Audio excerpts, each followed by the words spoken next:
Innovations in use. Innovations in use concern what activities happen.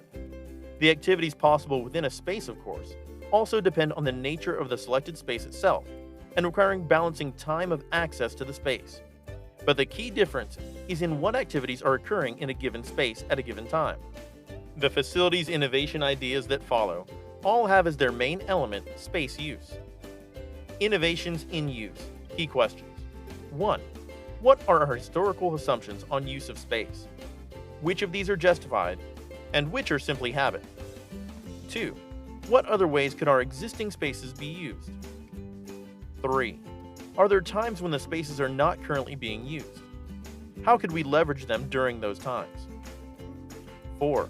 Do we have unused or underused space assets that could create value for others in the community? 5. Are there certain spaces that we would like but haven't been able to create because they would be underused? How could we partner to create and share such spaces? Flexible use. Multi-purpose rooms are incredibly common among schools, and probably the best historical example of this idea.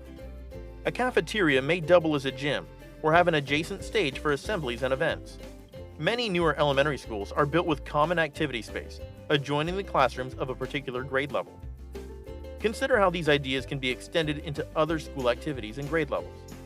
Classroom spaces might have garage doors that can open to create modularly larger spaces for different sizes of classes, or to open up classroom space to adjoining common areas to create open study or collaboration space. Furniture choices are key to each aspect of flexible use as well.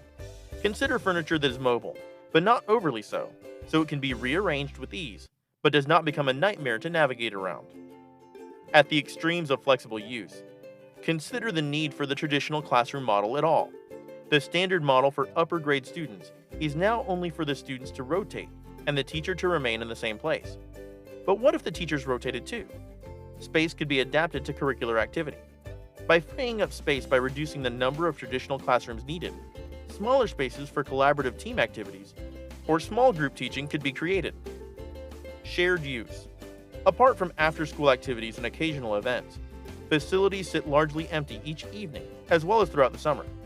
Additionally, there may be facilities you wish you had, an auditorium, science labs, etc., but cannot due to your constrained resources. Consider ways to create value for other community partners and organizations by sharing space when you're not using it, or choosing to create common facilities by co-locating and sharing them, and sharing the expense. The more that new facilities are designed with the flexible use ideas above, the greater the likelihood facilities can be shared in this manner.